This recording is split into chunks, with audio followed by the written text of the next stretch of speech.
নমস্কার, আমি ডক্টর কৌশিক সরকার। আজকে আমি কথা বলছি প্রস্টেটের সমস্যা নিয়ে। একটা বয়সের পর প্রস্টেট গ্ল্যান্ড সবারই বাড়তে শুরু করে। 40 বছর বয়সের পর সবারই প্রস্টেট গ্ল্যান্ড বাড়তে শুরু করে। প্রস্টেট গ্ল্যান্ড বেড়ে যাওয়া তার মানে এই নয় যে আপনার অপারেশন লাগবে, বা তার এটাও মানে নয় যে আপনার ওষুধ লাগবে। শুধু এটাই মানে একটা, যে আপনাকে একজন ইউরোলজিস্টের তত্ত্বাবধানে থাকতে হবে।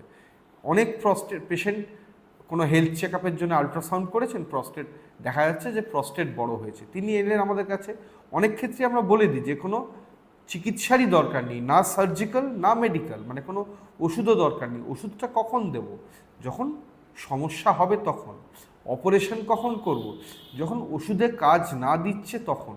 সেই জন্যেই প্রস্টেটের সমস্যা একবার শুরু হলে বা প্রস্টেট ধরা পড়লে 6 মাস বা 1 বছর অন্তর রেগুলার ইউরোলজিস্টের কাছে চেক আপ করানোটা অত্যন্ত প্রয়োজনীয়।